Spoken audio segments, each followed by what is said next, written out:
Hello అండి. Welcome to Telugu UPSC గురు. ఈరోజు మనము పార్ట్ 20లో ఉన్నాం మన ప్రిలిమ్స్ సీరీస్‌లో. ఇప్పటి వరకు ఈ సీరీస్ చూసిన వాళ్ళు 190 క్వెషన్స్ పీవైక్యూస్ అనేవి డీటెయిల్‌గా సాల్వ్ చేశారు. సో, దీని మెయిన్ ఇంటెన్షన్ ఏంటి అంటే కేవలం ఆ పీవైక్యూస్ బట్టి కొట్టడం మాత్రమే కాదు. ఎలాంటి క్వెషన్స్ అడుగుతుంది యూపీఎస్‌సి అన్నది మీకు క్లారిటీ రావాలి. దానికోసమని ఈ సీరీస్ చాలా ఇంపార్టెంట్. సో, అందరూ కూడా సంక్రాంతి బాగా సెలబ్రేట్ చేసుకున్నారు అని అనుకుంటున్నాను. ఈరోజు మన ఫస్ట్ క్వెషన్ ఏంటో చూసేద్దాము. With reference to home guards consider the following statements. అయితే హోమ్ గార్డ్స్‌కి సంబంధించి కొన్ని స్టేట్మెంట్స్ ఇచ్చారు. వీటిల్లో ఎన్ని కరెక్ట్ అనేది అడుగుతున్నారనమాట. Home guards are raised under the home guards act and rules of the central government అంటున్నారు. సో, యాక్చువల్‌గా they are raised under the home guards act and rules of the state and union territories అండి. It's not in the central government కాదన్నమాట. Okay. States and union territories. So, first statement తప్పండి. ఇది వరకు అంటే 2023 పేపర్‌ని వదిలేసి మన ముందు ఇయర్స్ చూసుకున్న అలాగే 24లో కూడా ఇలాంటి క్వెషన్స్ వచ్చాయి. ఎలా అంటే ఇక్కడ ఓన్లీ 1, ఓన్లీ 2, ఓన్లీ 3, ఆల్ 3 అనే బదులు ఇలా నంబర్స్ ఇస్తారు మనకి. కదా! సో, ఇలా ఒకటి 2 అండ్ 3 1 అండ్ 3 ఇలా ఇస్తారు ఆప్షన్స్ కదా! సో, ఎప్పుడైతే మనకి ఫస్ట్ స్టేట్‌మెంట్ తప్పు అని తెలిసిపోతుందో ఇమ్మీడియేట్‌గా మనకి ఆన్సర్ వచ్చేస్తుంది. ఈ ఈ కాంటెక్స్ట్‌లో. కానీ మన 2023లో అలాంటి క్వెషన్స్ అసలు కాకుండా మొత్తం ప్యాటర్న్ అంతా ఇలా వచ్చిందనమాట. చేంజ్ అయింది. సో, ఇది కూడా మీరు అర్థం చేసుకోవాలి. క్లియర్ నాలెడ్జ్ లేకపోతే ఈ క్వెషన్ పేపర్ క్లియర్ చేయడం ఈజీ కాదు. కాబట్టి నేను ఏదన్నా ఏమంటాం ట్రిక్స్ నేర్చుకొని అవే అప్లై చేస్తాను అంటే ఈ 2023లో అయితే పేపర్ క్లియర్ చేయలేకపోయారండి చాలా మంది అలాగా. రైట్? సో, మనకి నాలెడ్జ్ అనేది చాలా ఇంపార్టెంట్ ఇందులో. రైట్? ఇప్పుడు సెకండ్ స్టేట్మెంట్ చూడండి. The role of the home guards is to serve as an auxiliary force for to the police in maintenance of internal security అంటున్నారు. ఆక్సిలియరీ ఫోర్స్ అంటే additional force అన్నమాట. So, ఈ statement కూడా కరెక్టే అన్నమాట. Right? So, వీళ్ళు మనకి ఎప్పుడెప్పుడైనా ఎమర్జెన్సీ సిట్యుయేషన్స్ ఉన్నాయనుకోండి. లైక్ ఎర్త్‌క్వేక్ అని, సైక్లోన్ అని ఇలాంటి సిట్యుయేషన్స్‌లో వీళ్ళు మనకి హెల్ప్ చేయడానికి ముందుకొస్తారన్నమాట. సో, సెకండ్ స్టేట్మెంట్ కూడా కరెక్టే. Right? Next statement to prevent infiltration on the international border coastal areas the border wing home guards battalions have been raised in some states అంటున్నారు. అయితే ఇన్ఫిల్ట్రేషన్ అంటే ఏంటి? ఇప్పుడు మనకి రెఫ్యూజీస్ ఎలాగా మన కంట్రీలోకి వచ్చేస్తారో అది ఇన్ఫిల్ట్రేషన్ అన్నమాట. రైట్? సో, మనం వరల్డ్‌లో చాలా ఈ రెఫ్యూజీ కేసెస్ చూస్తూ ఉంటాం కదా! వాళ్ళు ఇన్ఫిల్ట్రేట్ అవుతారు వేరే కంట్రీస్‌లోకి. రైట్? సో, ఇది ఇన్ఫిల్ట్రేషన్ అన్నది ప్రివెంట్ చేయడానికి కోసం ఎక్కడ? ఇంటర్నేషనల్ బోర్డర్ ఉండొచ్చు. అలాగే కోస్టల్ ఏరియాస్ ఉండొచ్చు. ఇక్కడే బేసిక్‌గా ఇన్ఫిల్ట్రేషన్ అనేది జరుగుతూ ఉంటుంది. రైట్? దానికోసం అనేసి border wing home guards battalions అనేవి స్థాపించబడ్డాయి అనేసి అంటున్నారు. అవునండి. మనకి ఇక్కడ స్టేట్స్ మెన్షన్ చేశాను చూడండి. పంజాబ్, రాజస్థాన్, గుజరాత్, ఇంకా మేఘాలయ, త్రిపుర, వెస్ట్ బెంగాల్ వీటన్నిటిలో కూడా ఇది మన border wing home guards battalion అనేది స్థాపించబడిందనమాట. సో, థర్డ్ స్టేట్మెంట్ కూడా కరెక్టే. ఓకే. సో, అవి ఫార్మ్ అవుతాయన్నమాట బేసిక్‌గా. So, 2 and 3 only 2 are correct. B is the right answer. Next question చూద్దాము. With reference to India consider the following pairs. ఇక్కడ ఇండియాకి సంబంధించి కొన్ని పెయిర్స్ ఇచ్చారు. ఇవి కరెక్టా కాదా అన్నది మనం చూడాలి. ఒకటి ఏంటంటే యాక్షన్. ఇంకొకటి ఏంటంటే ఈ యాక్షన్ అనేది ఏ యాక్ట్ కిందకొస్తుంది? ఏ యాక్ట్ దీన్ని కవర్ చేసింది అన్నది చెప్పాలి. ఒకటి ఫస్ట్‌ది ఏంటి అంటే unauthorised wearing of police or military uniforms. ఇది అఫీషియల్ సీక్రెట్స్ యాక్ట్ ఆఫ్ 1923లో మెన్షన్ చేసి ఉంది అనేసి అంటున్నారు. యాక్చువల్‌గా మన official secrets act of 1923 section 6లో ఇది క్లియర్‌గా మెన్షన్ చేసి ఉంటుందన్నమాట. దీనికి సంబంధించినది అంతా అక్కడ మెన్షన్ చేసి ఉంది. సో, ఫస్ట్ స్టేట్మెంట్ కరెక్టే. ఇప్పుడు సెకండ్ స్టేట్మెంట్ చూడండి. Knowingly misleading or otherwise interfering with a police officer or military officer when engaged in their duties. ఇది ఎందులో ఉంది? ఇండియన్ ఎవిడెన్స్ యాక్ట్ 1872 అని ఉంది. ఇది కాదండి. ఇది కూడా మనకి అఫీషియల్ సీక్రెట్స్ యాక్ట్‌లోనే ఉందన్నమాట. సో, సెకండ్ స్టేట్మెంట్ తప్పు. Celebratory gun fire which can endanger the personal safety of others. ఇది ఎక్కడ మెన్షన్ చేసుందంటున్నారు? ద ఆర్మ్స్ యాక్ట్ 2019 అంటున్నారు. అయితే మన మూవీస్‌లో చూస్తాం కదా! కొన్ని ఎక్కడన్నా మన 'డాకు' మూవీస్ ఏవేవైతే ఉంటాయో అందులో వాళ్ళు గన్స్ పైకి రైజ్ చేసి ఎయిర్‌లో గన్ ఫైర్ చేస్తూ ఉంటారు. రైట్? ఏదైనా సెలబ్రేషన్ అయ్యేటప్పుడు. సో, అలాంటి గన్ ఫైర్స్ అనేవి which can endanger the personal safety of others. ఇది ఆర్మ్స్ యాక్ట్‌లో మెన్షన్ చేసి ఉంది అంటున్నారు. సో, ఇది కరెక్టేనండి. ఓకే. సో, ఓన్లీ 2 కరెక్ట్ అన్నమాట. So, B is the right answer. Next consider the following pairs. ఇక్కడ కొన్ని పెయిర్స్ ఇచ్చారండి. Regions often mentioned in news. కొన్ని రీజియన్స్ పేర్లు ఇచ్చారు. అవేంటి న్యూస్‌లో మనం చూస్తున్న regions. Next reason for being in news. ఎందుకు న్యూస్‌లో వచ్చింది? ఇది క్లియర్‌గా కరెంట్ అఫైర్స్ క్వెషన్. లాస్ట్ వీడియోలో కూడా ఇలాంటి కరెంట్ అఫైర్స్ బేస్డ్ క్వెషన్స్ మనం డిస్కస్ చేసుకున్నాం కదా! చూడండి కరెంట్ అఫైర్స్ నుంచి ఎలాంటి క్వెషన్స్ వస్తాయి, ఎంత డైరెక్ట్ క్వెషన్స్ వస్తాయి అన్నది చూసుకోండి. బేసిక్‌గా మనం రోజు newspaper half an hour to 1 hour 45 minutes మీరు ఏదైతే ఇన్వెస్ట్ చేస్తారో న్యూస్ పేపర్ మీద, జస్ట్ మీరు అలా చూసినా కూడా మీకు అర్థమైపోతుంది కాన్సెప్ట్. దానికి బేస్డ్ ఇలాంటి క్వెషన్స్ వస్తే మీరు ఈజీగా ఆన్సర్ చేయడానికి ఉంటుంది. రైట్? ఇక్కడ చూడండి రీజియన్స్‌ని స్పెసిఫిక్‌గా అడుగుతున్నారు. ఓకే. సో, ఏదైనా రీజియన్ న్యూస్‌లో ఉంది అంటే అది ఎందుకుంది అన్నది మీరు ఐడెంటిఫై చేయాలి. ఓకే. సో, ఆ రీజియన్‌కి దగ్గరలో ఏమేమున్నాయి అన్నవి కూడా మీరు నోట్ చేసుకోవాల్సి ఉంటుంది. ఓకే. ఇక్కడ చూడండి. North Kivu and Ituri. ఇదెక్కడ war between Armenia and Azerbaijan వల్ల ఈ ఏరియా అన్నది, ఈ రీజియన్ అనేది న్యూస్‌లో వచ్చింది అంటున్నారు. యాక్చువల్‌గా ఇది మన కాంగో దగ్గరుందండి. కాంగోలో ఉంది. అక్కడ కాదు. అర్మేనియా అండ్ అజర్బైజాన్ దగ్గర కాదు. ఓకే. సో, ఫస్ట్ ఆప్షన్ తప్పు. ఓకే. సో, ఇక్కడ స్టేట్ ఆఫ్ సీజ్ అనేది వాళ్ళ ప్రెసిడెంట్ డిక్లేర్ చేశారన్నమాట. అక్కడ వయలెన్స్ పెరిగిపోవడం వల్ల. దాని వల్ల ఈ నార్త్ కివు అండ్ ఇటూరి అనేది న్యూస్‌లో ఉందన్నమాట. కానీ నగోర్నో అండ్ కరాబాక్ అని ఏదైతే ఉందో అది ఈ పాయింట్‌కి కరెక్ట్‌గా మ్యాచ్ అవుతుందన్నమాట. ఓకే. సో, ఈ నగోర్నో కరాబాక్ అనే mountainous and heavily forested region అండి ఇది. ఓకే. సో, ఇంటర్నేషనల్ లా ఏమని చెప్పింది? ఇది అజర్బైజాన్‌కి సంబంధించింది అని చెప్పింది. కానీ మనకి అర్మేనియాకి ఇంకా అజర్బైజాన్‌కి 1980స్ నుంచి ఈ ఏరియా వల్ల డిస్ప్యూట్స్ అనేవి జరుగుతూనే ఉన్నాయన్నమాట. సో, ఇవి 2 కూడా మనకి కరెక్ట్‌గా మ్యాచ్ చేసి లేవు. నెక్స్ట్ చూడండి. Kherson and Zaporizhzhia. అయితే dispute between Israel and Lebanon వల్ల ఈ రీజియన్ అక్కడుంది. ఓకే. సో, ఈ రీజియన్ న్యూస్‌లో ఎందుకుంది?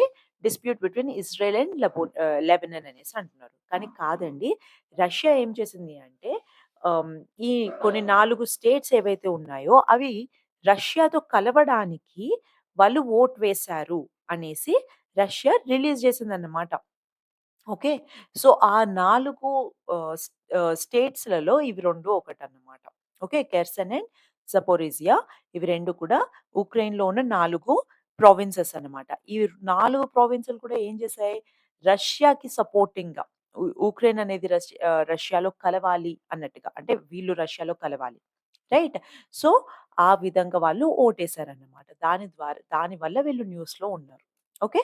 కానీ ఇజ్రాయెల్ ఇంకా లెబనాన్‌కి మధ్యన ఉన్న డిస్ప్యూట్ వల్ల కాదు. సో, నెక్స్ట్ క్వెషన్ చూద్దాం. Consider the following statements. Statement 1 Israel has established diplomatic relations with some Arab states. మనము ఇలాంటి స్టేట్మెంట్స్ ఇచ్చినప్పుడు క్వెషన్స్ ఎలా సాల్వ్ చేయాలి అని ప్రీవియస్ వీడియోస్‌లో డిస్కస్ చేసుకున్నాం కదా! ఇక్కడ చూడండి. స్టేట్మెంట్ 1లో ఏమంటున్నారు? ఇజ్రాయెల్ అరబ్ స్టేట్స్‌తో డిప్లొమాటిక్ రిలేషన్స్‌ని ఎస్టాబ్లిష్ చేసింది అంటున్నారు. అయితే యాక్చువల్‌గా ఇజ్రాయెల్ మన అరబ్ స్టేట్స్‌తో డిప్లొమాటిక్ రిలేషన్స్‌ని ఎస్టాబ్లిష్ చేసిందండి. సెకండ్ స్టేట్మెంట్ చూడండి. Arab piece initiative mediated by Saudi Arabia was signed by Israel and Arab league అంటున్నారు. అరబ్ పీస్ ఇనిషియేటివ్ ఏదైతే ఉందో సౌదీ అరేబియా దీన్ని ప్రపోజ్ చేసిందనమాట. ఇంకా అరబ్ లీగ్ కూడా దీన్ని సైన్ చేసింది. ఎండోర్స్ చేసింది. కానీ మన ఇజ్రాయెల్ ఏదైతే ఉందో అది సైన్ చేయలేదండి. ఓన్లీ అరబ్ లీగ్ మాత్రమే సైన్ చేసిందన్నమాట. ఓకే. సో, ఇక్కడ కొన్ని కండిషన్స్ ఉన్నాయన్నమాట. పీస్‌ని వీళ్ళు ఎస్టాబ్లిష్ చేయడం కోసము ఈ ప్రపోజల్ అన్నది పట్టుకొచ్చింది సౌదీ అరేబియా. కానీ ఇజ్రాయెల్ అందులో కొన్ని ఏవైతే అంశాలుంటాయో వాటిని ఒప్పుకోక సైన్ చేయలేదన్నమాట. సో, ఈ స్టేట్మెంట్ అనేది కరెక్ట్ కాదు. Okay. So, only statement 1 is correct. Right? So, C is the right answer. Next question చూద్దాం. Consider the following pairs with regard to sports awards. Sports awards ఇచ్చారండి. దానికి సంబంధించి స్టేట్మెంట్స్ ఇచ్చారు. ఈ అవార్డ్ ఆ స్టేట్మెంట్‌తో కరెక్ట్‌గా మ్యాచ్ అవుతుందా లేదా అనేది మనం చూడాలి. Major Dhyan Chand Khel Ratna award. ఇదేదైతే ఉందో it is given for the most spectacular and outstanding performance by a sports person over a period of last 4 years అంటున్నారు. యాక్చువల్‌గా అవునండి. మేజర్ ధ్యాన్ చంద్ ఖేల్ రత్న అవార్డ్ ఏదైతే ఉందో ఇది మన ప్రీవియస్ 4 ఇయర్స్ పీరియడ్ ఏదైతే ఉంటుందో, అందులో ఔట్‌స్టాండింగ్ పెర్ఫార్మన్స్ ఏ స్పోర్ట్స్ పర్సన్‌దయితే ఉంటుందో వాళ్ళకిస్తారనమాట ఈ అవార్డ్. సో, ఫస్ట్ స్టేట్మెంట్ కరెక్టేనండి. సెకండ్ చూడండి. Arjuna award for the life time achievement by a sports person. So, Arjuna award వచ్చేసి ఇది మనకి స్పోర్ట్స్ ఇంకా గేమ్స్‌లో ఔట్‌స్టాండింగ్ పెర్ఫార్మన్స్ ఉన్న వాళ్ళకి ఇస్తారండి. ఇది సెకండ్ హైయెస్ట్ స్పోర్టింగ్ హానర్ అన్నమాట. 'ధ్యాన్ చంద్' అవార్డ్ ఉంది కదా! అదే life time achievement for sporting honour in India ఇస్తారన్నమాట. సో, అర్జున్ అవార్డ్‌కి ఇవ్వరు. ఓకే. లైఫ్ టైమ్ అచీవ్‌మెంట్ కింద. It is 'Dhyan Chand' award. Okay. Third one చూడండి. 'Dronacharya award to honour eminent coaches who have successfully trained sports persons or teams.' So, మనకు ఆ పేరులోనే తెలుస్తుంది 'Dronacharya award' right? Who is acharya? Or coaches in terms of sports. So, third one కూడా కరెక్టే. రాష్ట్రీయ ఖేల్ ప్రోత్సాహన్ పురస్కార్ to recognise the contribution made by sports persons even after the retirement అంటున్నారు. కానీ కాదండి. ఇది యాక్చువల్‌గా ఎవరికి ఇస్తారు అంటే ఎవరైతే ఈ స్పోర్ట్స్‌ని ప్రమోట్ చేస్తారు చూడండి. స్పోర్ట్స్ యొక్క ప్రమోషన్‌కి, దాని యొక్క డెవలప్‌మెంట్‌కి ఎవరైతే ఇన్వాల్వ్ అయ్యి ఉంటారో వాళ్ళు కార్పొరేట్ ఎంటిటీస్ కావచ్చు, స్పోర్ట్స్ కంట్రోల్ బోర్డ్స్ కావచ్చు, ఎన్‌జీఓస్ కావచ్చు, ఎవరైనా కూడా ఎవరైతే స్పోర్ట్స్‌ని ప్రమోట్ చేస్తారో వాళ్ళకిస్తారన్నమాట. So, fourth one is incorrectly matched. Second, fourth తీసేసేయండి. First and third are the answers. So, only 2 అన్నమాట. నెక్స్ట్ చూద్దాం. Consider the following statements in respect of the 44th chess olympiad 2022. 2022లో ఏదైతే chess olympiad 44th chess olympiad conduct అయిందో దానికి రిగార్డింగ్‌గా కొన్ని statements ఇచ్చారు. వీటిలో ఎన్ని కరెక్ట్ అని అడుగుతున్నారు. It was the first time that chess olympiad was held in India అంటున్నారు. యాక్చువల్‌గా అవునండి. వరల్డ్స్ బిగ్గెస్ట్ చెస్ ఈవెంట్ ఇండియాలో అయింది 2022లో. సో, ఇది కరెక్ట్ అన్నమాట. ఇది జరిగిందెక్కడ? చెన్నైలో జరిగిందండి. Next the official mascot was named Thambi. అవునండి. అఫీషియల్ మాస్కాట్ ఏదైతే ఉంటుందో దానికి తంబి అనే పేరు ఇచ్చారన్నమాట. రైట్. తర్వాత the trophy for the winning team in the open section is the Vera Menchik cup అనేసుంది. ఓకే. కానీ ఇది తప్పండి. ఓకే. ఓపెన్ సెక్షన్‌కి 'హామిల్టన్ రసెల్ కప్' అన్నమాట. సెకండ్‌ది చూడండి. The trophy for the winning team in the women's section is the 'Hamilton Russell cup' అన్నారు. So, పైనది కింద, కిందది పైన చేసేసారన్నమాట. కింద దానికి వెరమంచే కప్ అనేది ఇస్తారన్నమాట. ఫస్ట్ ప్లేస్‌లో ఎవరైతే విమెన్ సెక్షన్స్‌లో ఫస్ట్ ప్లేస్ వచ్చిన వాళ్ళకి అది ఇస్తారు. Right. So, first one correct. Second one correct. ఇవి 2 తప్పు. So, only 2 B is the right answer. Next consider the following pairs. ఇక్కడ పెయిర్స్ ఇచ్చారు. వీటిలో ఎన్ని కరెక్ట్‌గా మ్యాచ్ అయ్యి ఉన్నాయో చూడాలి. ఇక్కడ area of conflict mentioned in news. So, మనకి క్లియర్‌గా అర్థమైపోయింది. ఇవి కాన్ఫ్లిక్ట్ జరిగింది అక్కడ. సో, దానికి సంబంధించి న్యూస్ పేపర్‌లో మనకి న్యూస్ అనేది వచ్చింది. Country where it is located. ఇది ఎక్కడ లొకేట్ అయ్యి ఉంది అనేది అడుగుతున్నారు. రైట్. సో, డాన్‌బాస్ సిరియాలో ఉంది అంటున్నారు. యాక్చువల్‌గా ఇది ఉక్రెయిన్‌లో ఉందండి. కచిన్ ఇథియోపియాలో ఉంది అంటున్నారు. ఇది వచ్చేసి మ్యాన్మార్‌లో ఉంది. టెగ్రే నార్త్ యెమెన్‌లో ఉంది అంటున్నారు. కానీ ఇది ఆఫ్రికాలో ఉంది. సో, ఏవి కూడా కరెక్ట్ కాదు. చూడండి ఇది కూడా డైరెక్ట్‌గా కరెంట్ అఫైర్స్ బేస్డ్ క్వెషన్. రోజు న్యూస్ పేపర్ చదివితే మీరు ఈజీగా ఇది ఆన్సర్ చేయగలుగుతారు. రైట్? సో, చూడండి ఎలాంటి క్వెషన్స్ అడుగుతున్నారు కరెంట్ అఫైర్స్ బేస్ చేసుకొని అనేది మీరు అండర్‌స్టాండ్ చేసుకోండి. ఓకే. సో, మీనింగ్‌లెస్‌గా కరెంట్ అఫైర్స్ చదివేటప్పుడు మీ టైమ్ వేస్ట్ చేసుకోకండి. ఎలాంటి క్వెషన్స్ అడుగుతున్నారు అన్నది అర్థం చేసుకోండి. Right? So, none. D is the right answer. Next question. In the recent years, Chad, Guyana, Mali, and Sudan caught the international attentions for which one of the following reasons common to all of them. So ఇవన్నీ కూడా ఇక్కడ mention చేసిన countries అన్నీ కూడా న్యూస్‌లో వచ్చాయి. వీటన్నిటికి common reason ఉందన్నమాట న్యూస్‌లో రావడానికి. ఏంటది అని అడుగుతున్నారు.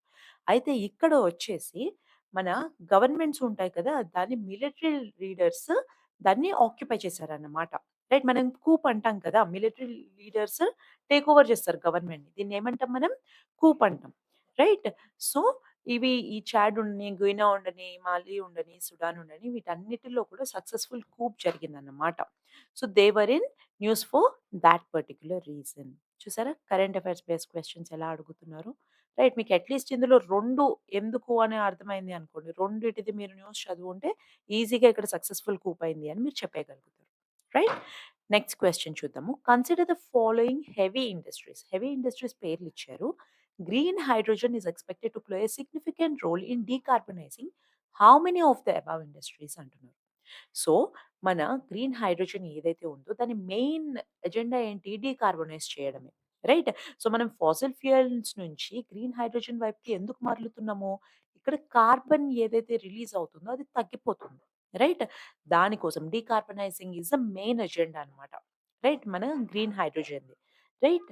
సో, వీటిలలో ఎన్ని ఇండస్ట్రీస్ యూజ్ చేస్తున్నారు అని అడుగుతున్నారు. యాక్చువల్‌గా అన్ని ఇండస్ట్రీస్ ఫెర్టిలైజర్ ప్లాంట్ ఉండని, ఆయిల్ రిఫైనరీస్ ఉండని, స్టీల్ ప్లాంట్స్ వీటన్నిటిలో కూడా యూజ్ చేస్తారన్నమాట. Yes. So, C is the right answer. All 3. Next. Consider the following statements about జీ20. జీ20కి సంబంధించి 2 స్టేట్మెంట్స్ ఇచ్చారండి. వీటిలో ఏవేవి కరెక్ట్ అని అడుగుతున్నారు. జీ20 group was originally established as a platform for the finance ministers and central bank governors to discuss the international economic and financial issues అంటున్నారు. యాక్చువల్‌గా జీ20 1999లో ఫౌండ్ అయిందండి. రైట్. దీనికి ఎందుకు రీజన్ ఏంటి అంటే అప్పుడు ఏషియన్ ఫైనాన్షియల్ క్రైసిస్ ఏదైతే ఉందో అవి లీడ్ చేసినాయి అన్నమాట మనకి జీ20 ఫార్మ్ అవ్వడానికి. రైట్. సో, అప్పుడు ఫస్ట్ వీళ్ళది ఎలా ఉండేది? Finance ministers, central bank governors కలిసి డిస్కస్ జేసుకోవడానికి ఇదొక ప్లాట్‌ఫార్మ్‌గా తయారైందన్నమాట. Right. Global economic and financial ఇష్యూస్‌ని డిస్కస్ జేసుకోవడానికి. రైట్. సో, ఫస్ట్ స్టేట్మెంట్ కరెక్టే. Right. Digital public infrastructure is one of India's జీ20 ప్రయారిటీస్. సో, జీ20 సమిట్ అనేది న్యూ ఢిల్లీలో అయ్యింది కదా! మన లాస్ట్ ఇయర్‌లో. రైట్. సో, ఇక్కడ డిజిటల్ పబ్లిక్ ఇన్‌ఫ్రాస్ట్రక్చర్ పైన ఇండియా అనేది ఎక్కువ stress చేసిందన్నమాట. Right. So, 2 is also correct. So, C is the right answer. Both 1 and 2. Okay. అంతేనండి. ఈరోజు అన్ని క్వెషన్స్ అయిపోయినాయి. 10 క్వెషన్స్ కంప్లీట్ చేశారు. సో, 2023 పేపర్ కంప్లీట్ చేసేసారు. 2024, 2023 ఈ 2 క్వెషన్ పేపర్స్‌వి మనము అన్ని క్వెషన్స్ డీటెయిల్డ్‌గా సాల్వ్ చేశామండి. సో, దీని మెయిన్ రీజన్ ఏంటి ఈ వీడియోస్‌ది అర్థం చేసుకోండి. జీ20 అడిగారు. ఇండియాలో జరిగింది. ఎలాంటి క్వెషన్స్ అడిగారు దాని గురించి. రైట్. ఇంకొకటి రేపు జీ7 గురించి, జీ6 గురించి ఏదన్నా రావచ్చు. రైట్. సో, కరెంట్ అఫైర్స్‌కి రిలేటెడ్‌గా ఏవేవున్నాయి? ఇక్కడ చూడండి. ఇది కూడా క్లియర్ కరెంట్ అఫైర్స్ క్వెషన్. ఇది క్లియర్‌గా కరెంట్ అఫైర్స్ క్వెషన్. రైట్. ఇది కూడా. ఇది కూడా. ఇది జనరల్‌గా అంటే మనకిది స్టాటిక్ కూడా వస్తుంది. ఇక్కడ ఇన్‌ఫాక్ట్ ఎవరిది పేర్లు ఇవ్వలేదు. ఎవరికొచ్చింది ఈ అవార్డ్ అని. రైట్. మీరు అండర్‌స్టాండ్ చేసుకోండి ఎలాంటి క్వెషన్స్ అడుగుతారు అని. ఓకే. సో, ఇది కూడా current affairs based question. So, current అఫైర్స్‌లో బేసిక్‌గా ఏంటి? ప్లేసెస్ ఏవైతే ఉంటాయో అసలెందుకు ఇచ్చాడు కరెంట్ అఫైర్స్ పేపర్‌లో అన్నది మీరు ఐడెంటిఫై చేయగలగాలి. ఓకే. ఆ ఏరియా యొక్క ఇంపార్టెన్స్ మీరు తెలుసుకోగలిగితే ఈ క్వెషన్స్ అనేవి ఈజీగా సాల్వ్ చేస్తారండి. రైట్. ఒకవేళ కరెంట్ అఫైర్స్ అన్ని క్లియర్‌గా మనము 5 క్వెషన్స్ ఆన్సర్ చేయగలిగినా కూడా 10 మార్క్స్ వచ్చేస్తుంది. యాహ్! సో, అంతేనండి. Thank you so much for your time. ప్రతిరోజు ఖచ్చితంగా ప్రిపేర్ అవ్వండి. నెక్స్ట్ వీడియోలో మళ్ళీ కలుద్దాం. Thank you.